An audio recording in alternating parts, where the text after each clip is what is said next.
You want your work wardrobe to be stylish and comfortable. You also want it to be you. With creativity, convenience, and comfort your goals, go online to Stitch Canvas to help you get dressed. Stitch Canvas lets you be your own designer. Create your own prints or browse thousands submitted by others. Select your print, style, and hit ship. Not sure which styles look best on you? Don't worry. Stitch Canvas will deliver sample garments free to your door. And if designing for others sounds fun, Stitch Canvas will pay you a commission for your designs that others love. Go online today and make your work wardrobe work for you. Stitch Canvas is also devoted to helping work wardrobes work for others. Stitch Canvas partners with community employment agencies to offer meaningful employment to those looking to make positive changes for their future. Go online to learn more about Stitch Canvas employment initiatives. Okay, guys, so that was my 2-minute pitch for this week. I did tailor the last bit of my pitch from previous weeks to reflect employment initiatives that are going to be the result of a big pivot moment that I've had this past 2 weeks looking over this module. So I'm excited to tell you all about that. But first, I was going to start with my expense model and kind of work my way down from there. So Stitch Canvas is going to have a couple big fixed expenses. The first one being warehouse space. And I already, in previous videos and previous research, was anticipating having to do some sort of warehouse to house all of my sample garments that I'm going to be shipping everywhere. But really, that's the only warehouse space I really thought I would need.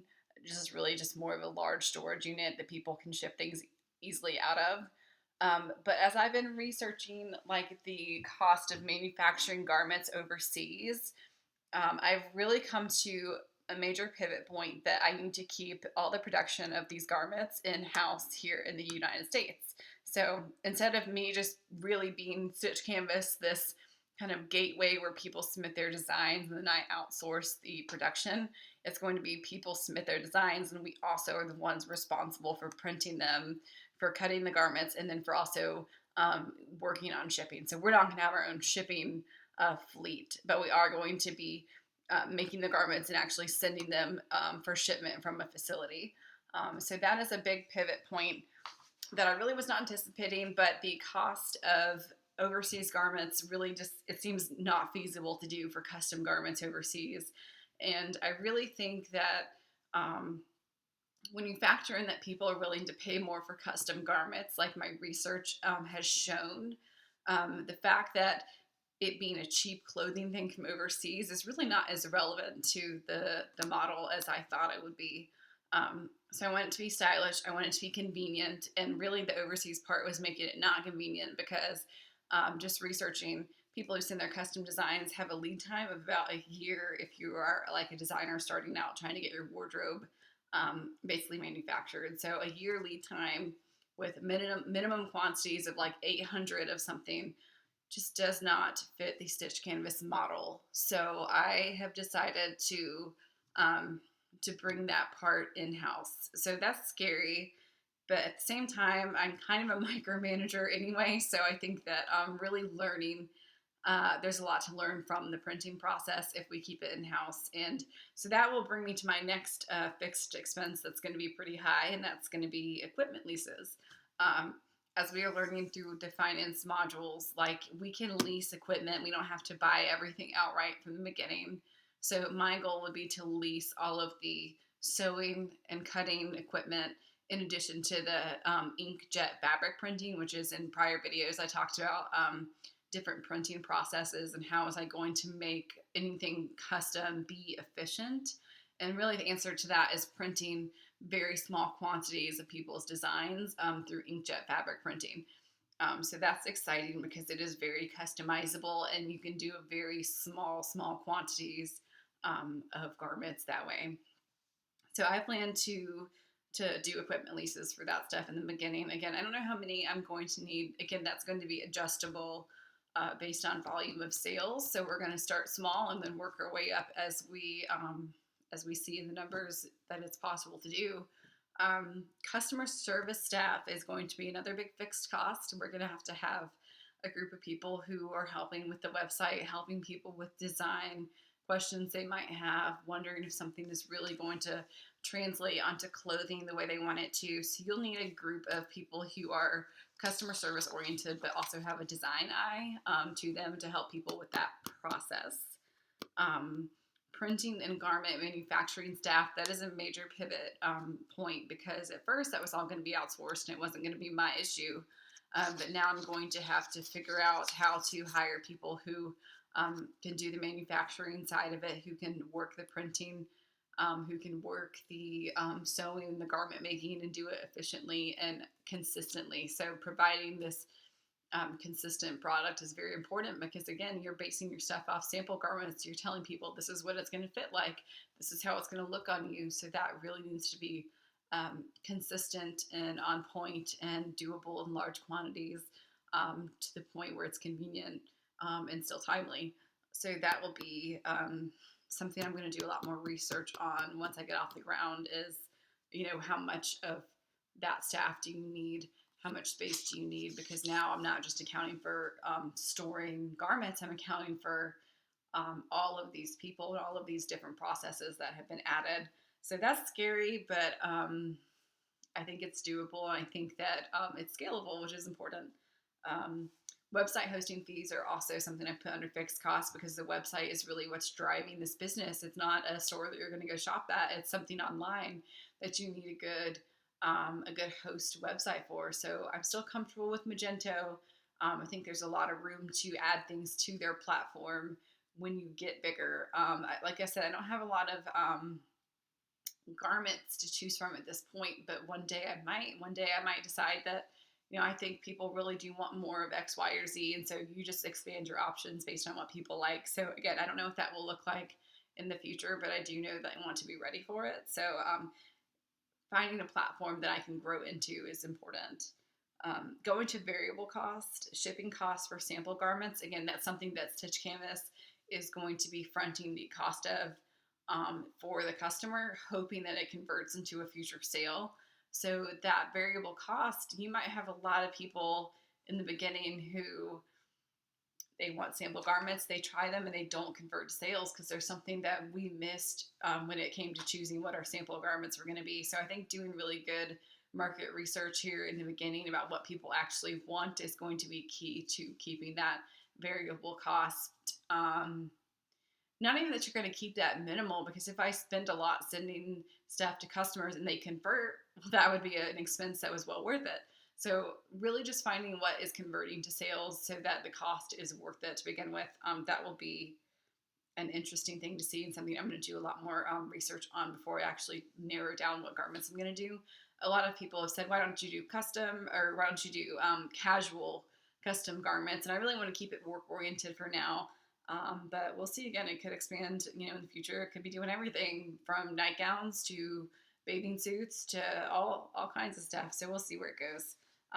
Other variable costs are going to be commissions to designers. And this is one that it's a good cost to have, because it means you're selling stuff. If you're paying someone a commission, it means they helped you sell something. So I think that cost is going to be variable, but it's going to be the result of something good happening, which is a sale. So I'm excited about that one.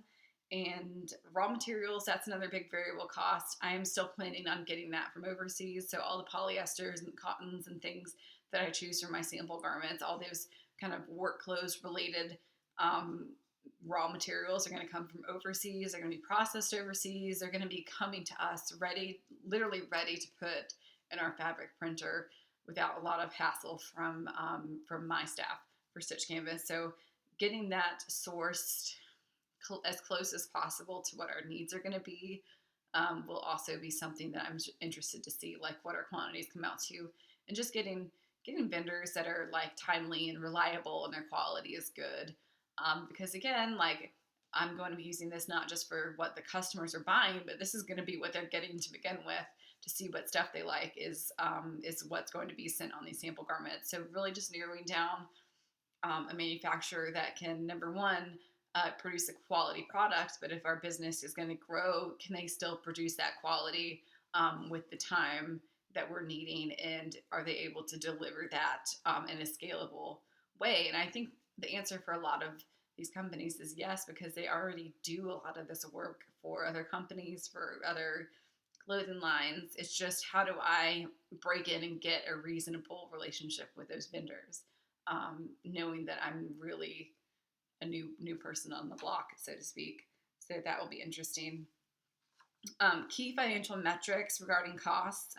Knowing what garments are converting to sales is going to be very important. What are the margins?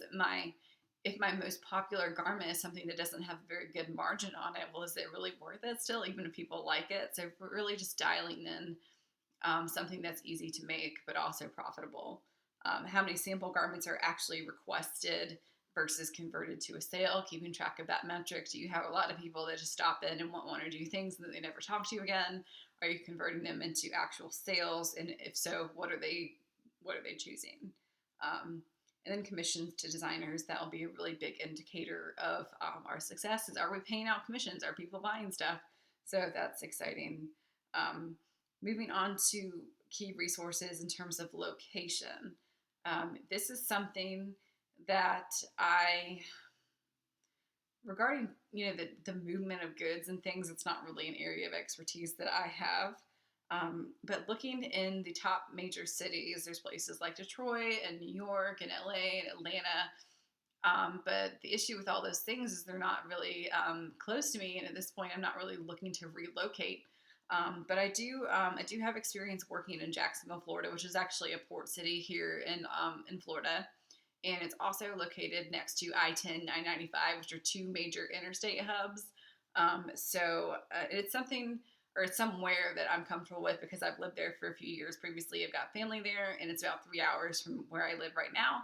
So it's actually reasonable in terms of day trip level travel. So warehouse space there, it's also reasonable. So it's a big, Jacksonville's a big city, but it's very sprawling. So you're not really locked into one part of the city because you can either be near the river, you can be near the beach, you can be a little bit more inland near the interstates where they're connecting.